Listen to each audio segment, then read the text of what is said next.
Welcome to City Pulse. I'm Travis Leamons, here to share recent civic highlights, including a week that saw tens of thousands of fans coming to Houston to attend the Final Four. We'll get to Mayor Turner's basketball skills later on, but let's start with what he's doing to keep Houston beautiful as he addresses illegal dumping. Here's HTV's ShaVonne Herndon with the story.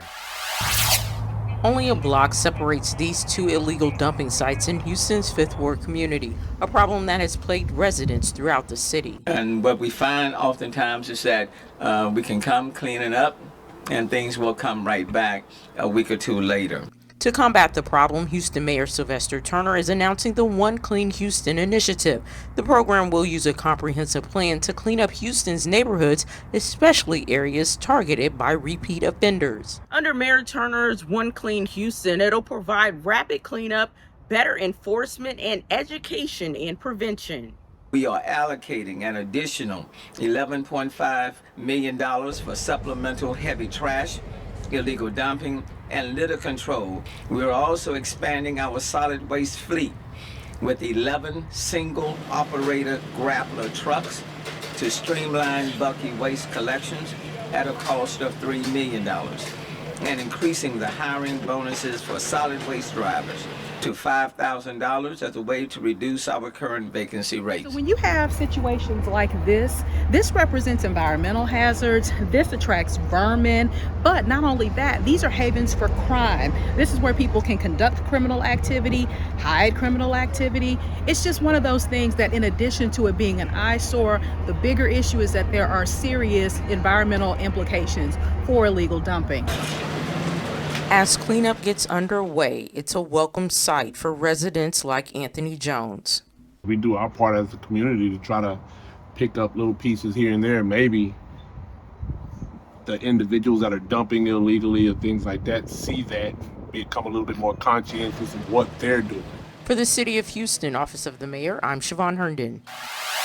From illegal dumping to affordable housing, the City of Houston has partnered with Mayberry Homes Incorporated and the Midtown Redevelopment Authority and recently broke ground on Southern Palms, a new affordable housing community.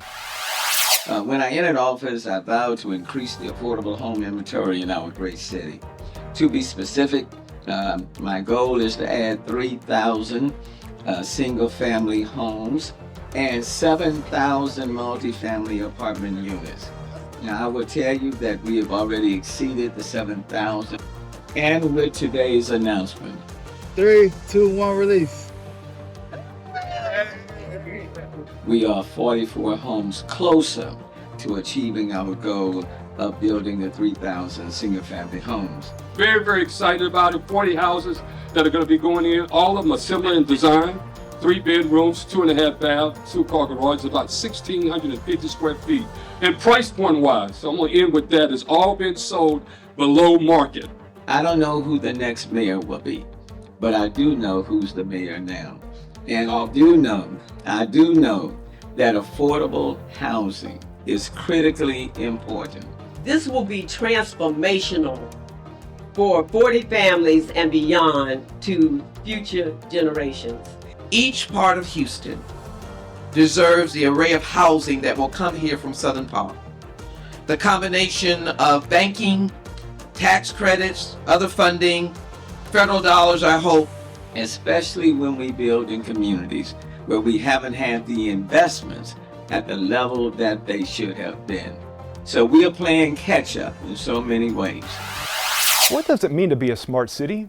You're about to find out as Jesse Bounds, the Director of Innovation for the City of Houston, explains how data and technology help drive economic growth in various ways. What are smart city projects? Yeah, so really smart city, there's the formal definition of smart city, which is technological. So it's, using emerging technologies like sensors, AI, advanced analytics to drive improvements in operations to improve the customer experience. We certainly use those to improve the city. Our take on it is really a smart city is one that works work smarter, not harder, and really focuses on continuous improvement. So uses that data that they're getting from all these really interesting sensors and through artificial intelligence. They actually use the data to inform their decisions. And so I think that's the smart city that we're really going after, is having a workforce in the city of Houston that uses data to inform their decisions. Basically, whatever you guys are doing, if somebody came up to you and said, why are you doing it? You would have, I'm guessing, a plethora, just sheets of information and data. Hey, this is why we decided to do this. This is why we decided to do that. And a lot of the resources are we have a smart city website that's online called, it's houstontx.gov/smart cities. And it showcases some of those projects that we have. Like, in downtown, for example, we have cameras that are, tracking everything from wrong way driving to, anomalies like, riots forming, or, crowds forming, or gunshot detection, or, there's a whole range of different applications that we're using with these cameras that are smart. In the interview, Jesse Bounds said innovation is about working smarter, not harder. The same could be said of the Mayor's Office for People with Disabilities. As we go to the break, here's a short teaser to our conversation with Angel Ponce, the director of MOPD. The Pedestrian Accessibility Review Program. Can you describe to me what that is? Why is it important? The reason that this program is very important is because we have individuals, people with disabilities, Houstonians, that sometimes don't have access to their communities, don't have access to their place of work, a place of employment, don't have access to the place of worship, don't have access to their communities in general. We've had individuals that have called our office that are not able to exit their homes and go to their vehicles. The Pedestrian Accessible Review Program makes sure that people with disabilities in Houston have access to their communities. The program is easy, it's simple. When an individual with a disability makes a request to our office, we work with Houston Public Works to identify that area and make the recommendations of what needs to be repaired.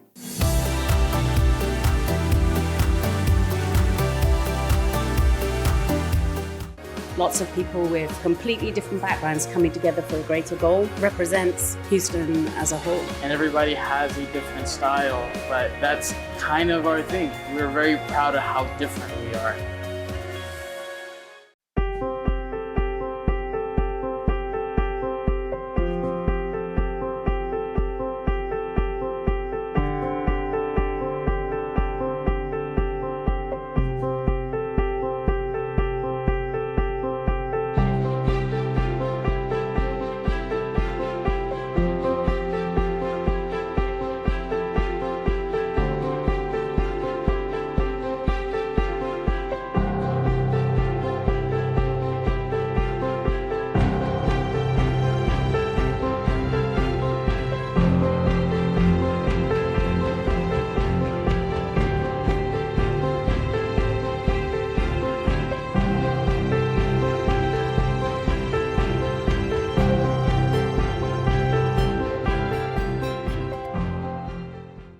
Hurricanes, floods, pandemics, what's next? Are you prepared for the next Houston emergency? Are you stocked up on toilet paper? That's not what you need to worry about. What you need is to prepare a wellness go bag, especially if you have a chronic disease like diabetes or high blood pressure. These conditions can be a special health challenge if you must leave your home without essential supplies on a short notice. Learn more about how to make the perfect go bag for you at gohealthyhouston.org. That's gohealthyhouston.org.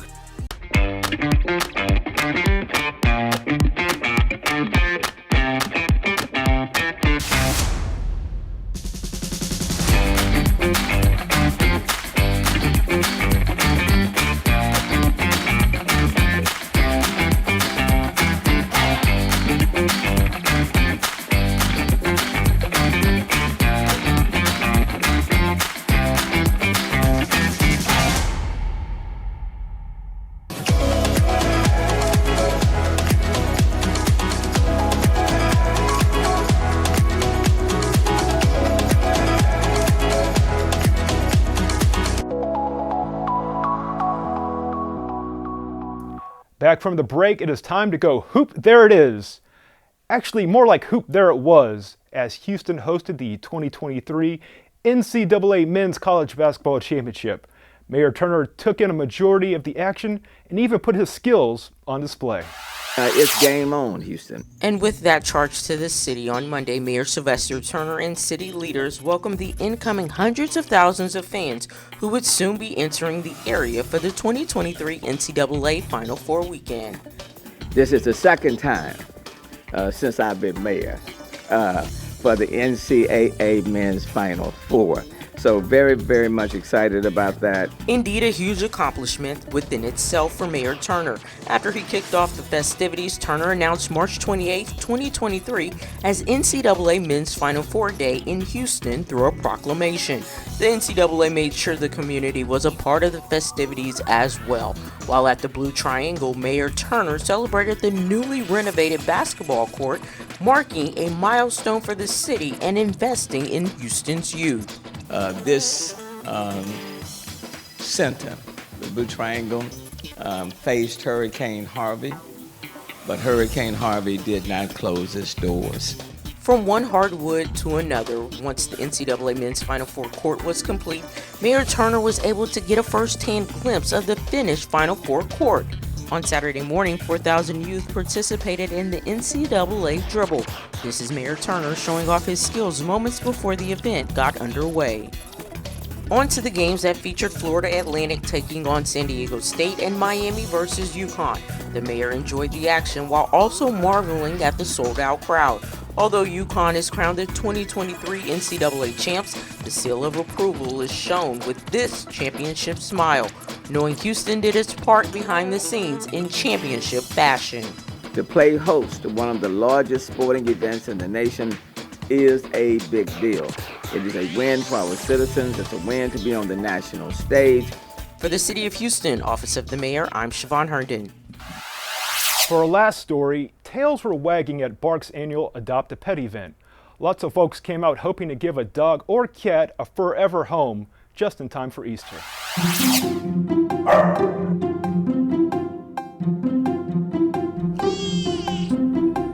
This year we're offering $13 adoptions for all pets. That's cats, kittens, dogs, and puppies as well. A pet is a member of your family. There's a lot of studies that show pets are great at reducing stress. They're a great companion. They're great for kids, teaching responsibility. You know, it's great to come to a shelter like BARC and adopt and give a home to a shelter pet that may have had a rough start on the streets or less of an opportunity. This is Woody. I didn't pick Woody, Woody picked me. When you have a lot of love to give and you have time for an animal, I think it's important to get one from here, from BARC. We are taking Hazel home today. I lost a dog in December and my other dog was lonely, and I said we're going to BARC because I prefer to adopt than to get from a breeder. We came to BARC today because my son wanted to adopt for a social emotional pet, and so we found Sandra that's loving and needs a home. So I think Sandra's very cool. I've never had a actual cat pet per se. I have petted like street cats, but I've never had one that's actually my own. Here at BARC, you know, we encourage you to learn about other ways you could help out our stray population. You know, adoption is one option, but if you can't give a pet a permanent home, fostering is always an option, volunteering at the shelter. We had a lot of love to give a dog, and so today was the day. Hazel is beautiful.